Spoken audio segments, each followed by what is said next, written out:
Defense plays a crucial role intercepting Iran's deadly missiles, targeting our greatest ally in the Middle East, Israel. Defense Secretary Pete Hegseth joins us now with the latest. Secretary, thank you for coming back.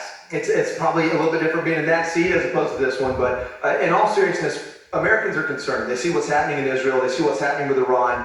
What's the latest you can tell us? Well, I can assure you and the audience we're monitoring this in real time. The Defense Department has been tracking it at every level, and to include when it started and throughout. It had to be just this morning. And the President has been leading the way on setting the tempo of how we look at the region and ultimately recognize, a couple of days ago, Israel believed in its own self-defense. It needed to take action against nuclear capabilities and ballistic missiles, and we saw the response from Iran. We've seen that.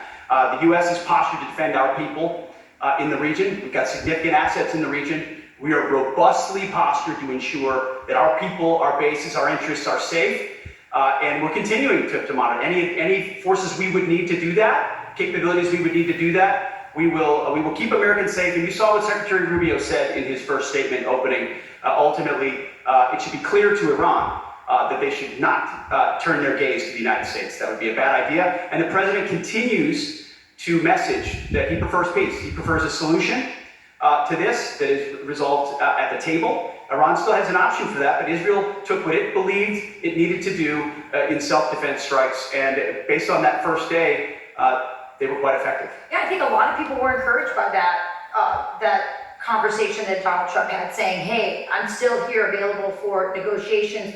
What do you know about that? Is he in communication with the Iranians directly in regards to that?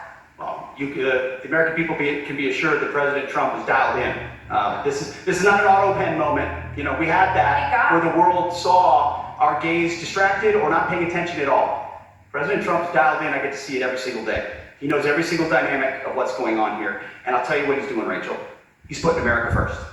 And you understand, hey, how many factors there are, how many dynamics there are in the world. But his directive to me and to the Chairman of the Joint Chiefs and throughout our forces, hey, make sure you are robustly postured and prepared.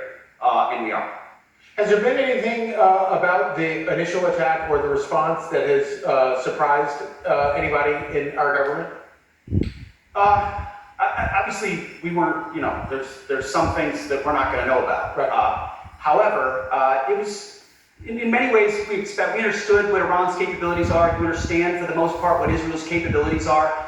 And so I wouldn't say there are any major surprises. That's our job, not to be completely caught off guard, to sort of understand the situation in front of us.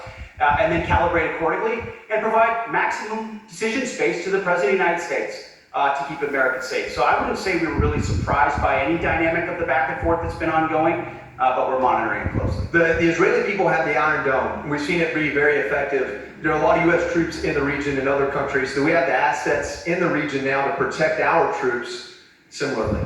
Joey, that's our job. That's our sweet spot of what we're focused on. In fact, I was on Capitol Hill all week in hearings. You're familiar with that, right? And one of the questions was asked is, hey, did you move some of your counter UAS, counter unmanned aerial systems defenses from Ukraine to the Middle East? To which I answered, yes, we did. We're using all assets available to protect our people.